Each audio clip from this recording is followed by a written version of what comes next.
Yo, what's up sa inyo mga ka-inspire? Ayan, so Dzień dobry. Ayan, pagbati mula dito po sa Poland. Ayan, good morning yan. So, kumusta kayo mga ka-inspire? Sana nasa mabuti kayong kalagayan sa mga oras na ito habang pinapanood nyo itong vlog ko na to. So, ngayon mga ka-inspire, karoon ako ng isang content dahil sa nag-comment doon sa aking vlog, no?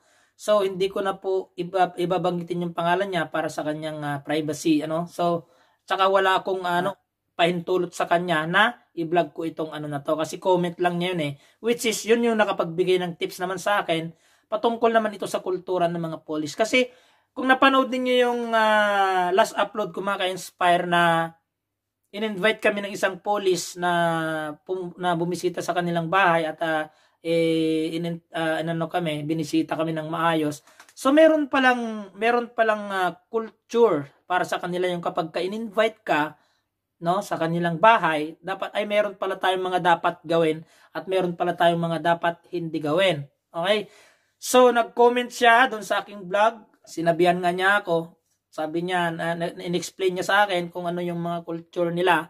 Kasi mga ka-inspire na, itong babae na to ay may asawang police. So, ibig sabihin, mas marami siyang experience, no? Mas marami siyang experience about sa culture ng police. Okay, so kaya ako naisipang gawin ng vlog ito kasi para na rin sa mga kababayan natin na nandito sa Poland na siyempre, di ba, malay na yun, imbitahan kayo ng mga lokal papuntahin. So at least meron na tayong ideya kung ano yung dapat natin gawin kapag ka iniimbitahan tayo ng mga lokal. Okay, pero bago yan mga ka-inspire, meron lamang po akong isi-shout out, no? Ayan, so mega love shoutout nga pala kay Putin yan sa Singapore, no, na laging nakawatch sa aking vlogs. Ano siya, silent viewer, hindi siya nagko-comment, pero very supportive siya mga ka-inspire. Yan, so binabati kita dahil Ilocano ka, yan, so kablaawang ka, itinaimbag nga oras mo dita, Putin, no, dyan sa Singapore, yan, so si Mayura, yan, ang Mayura ng Singapore, binabati po kita, madam, yan, so maraming salamat sa silent support sa aking YouTube channel, yan. So binabati ko rin po si Noel Maleg. Ayan, si Noel Maleg, yan isa rin sa mga pinaka-supportive nating taga-subaybay, no, sa ating mga vlogs. Kapag ka nakapag-upload tayo ng vlogs, automatic nandiyan nagko-comment kaagad siya, yan. So mega love shoutout sa inyo, bro. Maraming salamat sa iyong pagtutok palagi sa mga upload na videos ko, ha. Okay, so bago natin umpisahan to mga ka-inspire, mag-i-intro muna ako. Let's go. Yan. So, what's up mga ka-inspire? Welcome back dito sa aking YouTube channel. Yung alagang ibon, di ba?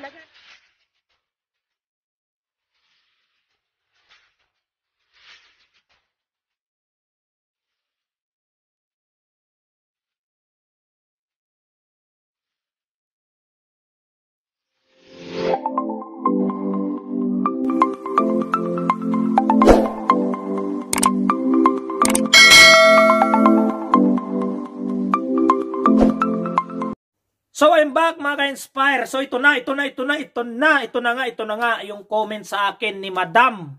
Yan, hindi ko nababanggitin yung pangalan. Ang sabi niya sa akin mga ka-inspire, "Hi guys, Roland and JR." Sabi niya, "I am happy to see you. Again, kasama niyo pala si ka-inspire." Sabi niya, "Nakakatuwa na inimbitahan kayo. Natutuwa kasi tayo ay masiyahin at mababait." Sabi niya, "For my comment, sa aking experience, pag in-invite kayo ng police, huwag kayo magpapasok ng shoes sa loob ng bahay at tanggalin ang jacket or pang winter clothes bilang paggalang sa kanila." O, diba? So, hindi namin alam yun mga ka-inspire. Kung makikita ninyo dun sa vlog mga ka-inspire, no, kami po ay naka-jacket ng mga kapal na jacket. Kung makikita nyo dun sa video namin, naka-jacket kami, hindi namin tinanggal yung winter jacket namin. So, dapat pala tatanggalin yun pag pumapasok tayo sa bahay nila. Yung sinabi niya na una na magtanggal tayo ng shoes bago pumasok sa bahay nila, which ginawa naman talaga namin yon kasi doon pa lang sa hagdan, tinanggal na namin yung shoes namin. Pero makulit din kasi si Madam na ipasok na lang daw doon sa loob. So, pinasok na lang namin kasi pinahintulutan naman niya kami. Siya naman mismo yung nagsabi sa amin na ipasok namin yung sapatos namin doon sa loob. Okay? So, sabi pa niya dito, bigyan nyo sila ng chocolate. Chocolate daw mga ka-inspire. Pero ang dala namin wine. Ang dinala namin 5 liters na wine. So, mali pala, no? So, dapat pala chocolate yung dadalhin na ipapasalubong sa kanila, no? Okay. Dala nyo sila ng chocolate. Kinabukasan, pag nagkita ulit kayo sa work, kahit tig 3 zloty lang bilang pasasalamat, ganyan kasi sila. Pakita natin na ang mga Pilipino ay gaya din nila na may kultura. Kultura yan ay napakahalaga sa kanila. Once again guys, I'm happy to all of you. O, di ba mga ka-inspire? So, ganun pala yun.